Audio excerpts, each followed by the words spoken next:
Hi students. This is part 1 of the 1920s review lectures. I've adjusted the settings so that you can actually fast forward through some of this if you already feel strong about the content. I know you guys watched a documentary last week on the 1920s and you did reading on the 1920s, so this is mostly meant to address issues that I saw in the quizzes or answer questions that you guys reached out about. We won't go into as much depth as we would have if we were together, but hopefully it's something and it helps you get an understanding of the big ideas of the 1920s. Now, as we go through these kinds of lectures and we go through these decades and our remaining weeks together, I want you to ask yourself whether or not you feel like you can provide a one-paragraph description of the big ideas or key characteristics of that decade. So just ask yourself, could you comfortably talk about the 1920s, maybe some of the major economic, political, social, cultural changes of the time? Same thing with the 1930s and 40s as we go on through. Now, one tip I have for you guys is sometimes at the end of a chapter, it's helpful for me to go back and look at the introduction. Sometimes it holds entirely new meaning now that you know all of the details. So for today, if you want, you can feel free to take notes as you follow along, but you definitely don't have to. You don't have to submit any notes for this particular lecture, but just try to pay attention and keep track of your questions as you go through. So your goal with the 1920s is to be able to, think about the impact of World War I on America, analyze the social, cultural, economic, and political developments of the 1920s, and as always, try to recognize some areas of connection. What are some of the lasting questions that might be relevant to today? So when we talk about the major events of the 1920s, it gets you thinking about, who defines appropriate and moral behavior and how? Why is this a pretty complex process, especially in a place as diverse as America? And how does the culture of consumerism ultimately affect society, both positively and negatively? So those are some continued things that we're thinking about. In addition to that, there's other lasting questions about America's role in the international environment, among others. All right. So when we think about America's role in the world post-World War I think Steve Wigen gives us a nice introduction. He says, with World War I over, America turned its attention back toward itself. It was kind of uneasy about what it saw. Things seemed to be happening at too fast a pace. Young people were challenging old ways. An attempt to make the country more moral with a prohibition on liquor had the opposite effect, and the economy was making America rich and causing a lot more to spend like they were. In this section, we will visit the heroes and villains of the 1920s, along with the rise of the mass media and their impact on the country. It was only a decade-long trip, but it was a hell of a ride. So, if we're thinking about the country at the end of World War I, the war comes to an end in 1918, and obviously there's been a staggering death toll. 8.5 million soldiers had been killed, 20 million civilians had been killed. The flu, actually, that really was catastrophic during that time period, killed anywhere from 25 to 50 million people around the world. It had pretty much run its course by 1921, but had also contributed to really the disarray of the time. But at the end of World War I, the United States emerges as a global power. Britain and France were still relatively strong, but a lot of the defeated nations, like Germany, witnessed a total collapse and decline of their empires. Major decisions were made, like the creation of the League of Nations and the signing of the Treaty of Versailles, and those international decisions would shape the next 2 decades. For America, the war itself had drawn some people into better jobs that had previously been denied to them, and women had made some gains, but a lot were forced back when the men from war returned. Racial conflict had increased in northern cities, and sort of an anti-German, anti-foreign, anti-communist hysteria had definitely been initiated during those years.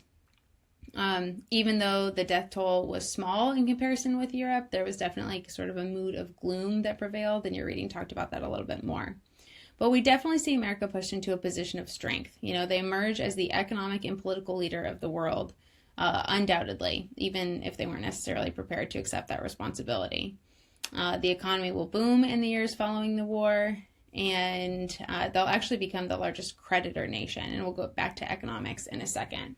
But in 1920, there was an election, and the Republican candidate Warren G. Harding had campaigned for a return to normalcy, and this was actually at the top of your chapter 30 reading. He had said, America presently needs healing, normalcy, not revolution, but restoration, not surgery, but serenity.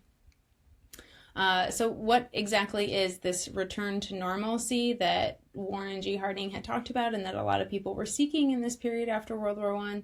Well, it definitely doesn't mean that everything stayed the same. People are seeking that, but changes are bound to come.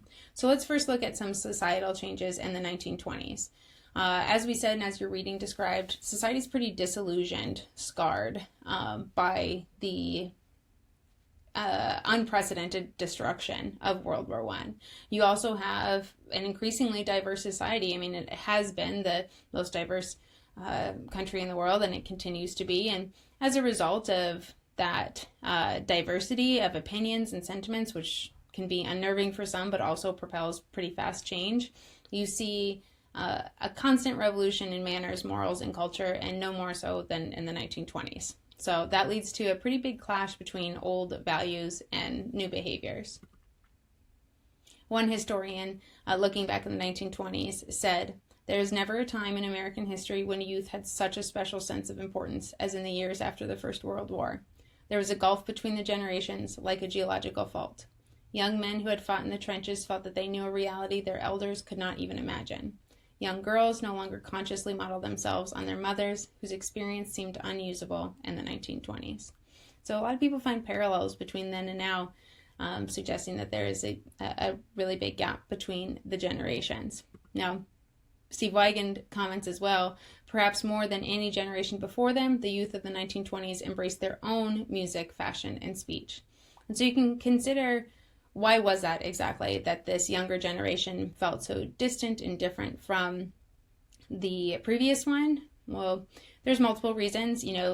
First, they have the luxury of doing so. The wealth of the time, the social mobility, the physical mobility of the time meant that they were less reliant on older generations and maybe had more independence, more freedom.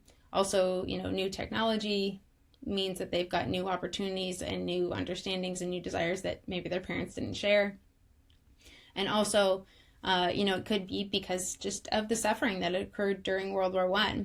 Like Alice O'Brien says, speaking about life in the 1920s, "We all started out with high ideals. After being right up here almost at the front line, I cannot understand what it has all been about or what has been accomplished by all this waste of youth." She's referring to World War I and just the disillusionment that followed. So when we're looking at societal changes, you've got to look at the 1920s woman.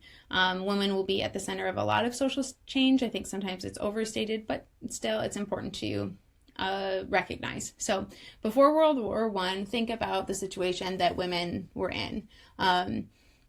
They have obviously just as many varied experiences as those of men, so it's difficult to generalize the entire experience of American women at any point in time. But before the First World War, a lot of middle-class women in the USA, like those in Britain, had pretty restricted lives. They had to wear restrictive clothing, behave politely. They're expected not to wear too much makeup. Their relationship with men was pretty strictly controlled. They had to have a chaperone with them out a lot. They weren't supposed to take part in sports or smoke in public. And in the majority of states, they couldn't vote. So most women, especially in the middle and upper class, were expected to be housewives. And in the rural part of the USA, that was more intense. But then you've got World War I, and the war meant that women are getting involved in war industries, and in 1920, they're gaining the right to vote. And then you've got the liberating effects of the car. Domestic work was actually made easier, in theory, by new appliances like the vacuum cleaner and washing machines, potentially freeing up the lives of some women. And for younger women, a lot of the traditional rules of behavior seem to get more relaxed. And so that's where you get this idea of the American flapper. And this ideal became a symbol of the revolutionary nature of the time. Flappers were seen as rebellious, energetic, bold, and they impacted a lot of fashion and behavior, even for people who weren't maybe totally extreme and adopting the revolutionary changes. But people are wearing their hair shorter, they're wearing shorter skirts, heavy makeup, they're shockingly smoking and drinking in public just to express the fact that they can. In fact, cigarette sales actually doubled during the time. But one newspaper at the time commented, "The American woman lifted her skirts far beyond any modest limitation." Skirts were lifted 9 inches off the ground. By 1927, they were above the knee. I know it sounds crazy scandalous, but there's some of the fashion examples of the 1920s woman. Now, in terms of work, many more women were working, even though a lot of people were kicked out of jobs once men returned home from war. There was still more jobs traditionally reserved for men, but many more women were working. From 1920 to 1929, the number of working women increased by 25%. But they were still denied certain jobs, expected to quit if they got married or pregnant. They were still paid less for the same work. But we do see about 10 million women working in 1930. And the rest are working still just at home or on the farm for free. Now, with their own money, obviously, there became more independence. They actually became a target for advertising, and still women are targeted by advertisers. Other changes you see, they were less likely to stay in unhappy marriages. Divorce rates actually doubled by 1929.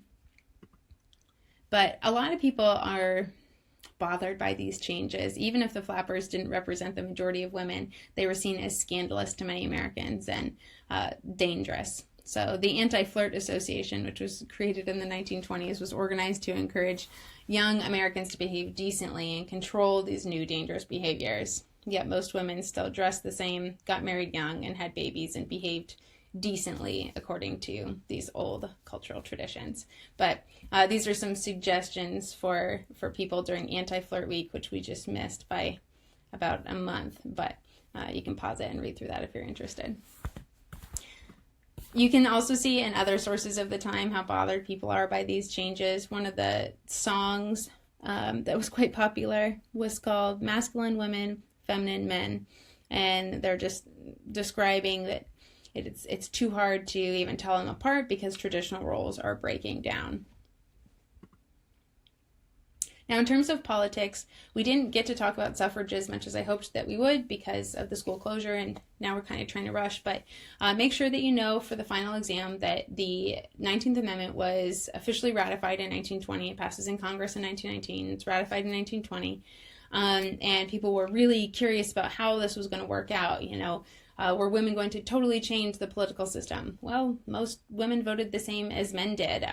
They did have more influence in local elections because they tended to be more involved at the local level with their families and education, things that impacted their role as mother and homemaker. But, women don't think drastically different than men, or they think drastically different from each other. It's like I've said multiple times, there are always more differences within groups than there are between groups. And once women started voting, you really saw that same thing. Now, some women like Alice Paul campaigned unsuccessfully for an Equal Rights Act, but that did not pass at the time.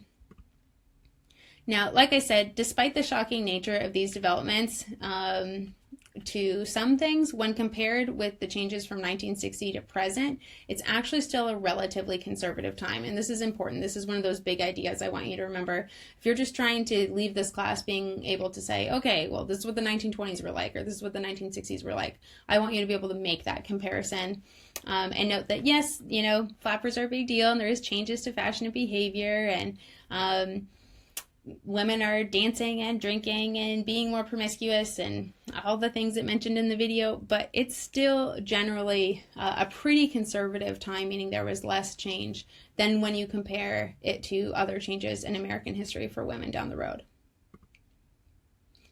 During this time, you also see the growth of a lot of big cities with skyscrapers. You've got the Empire State Building and the Chrysler Building. And you see increasing differences in tension increasing between the urban and rural USA. And the documentary did a pretty good job of talking about that. Now, depending on who you asked, cities offered different things. Some people felt like they offered newfound freedom, entertainment, job opportunities.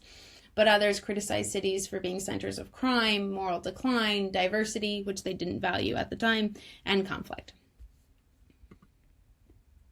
Now, if you're looking at groups moving into cities, African Americans were engaged in the Great Migration, which had started earlier, but remember that's the relocation from the rural South to the urban industrial North. And there was multiple causes for this.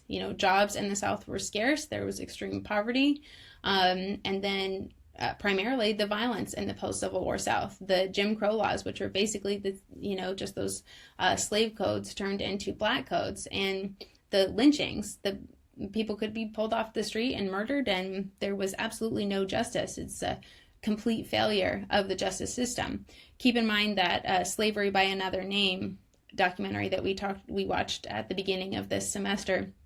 Remember that the convict leasing system is still continuing throughout the 1920s and 1930s with no acknowledgement from the federal government. Also, because there are restrictions on immigration in the 1920s, that opened up more opportunities for low-wage jobs that African Americans were taking advantage of. So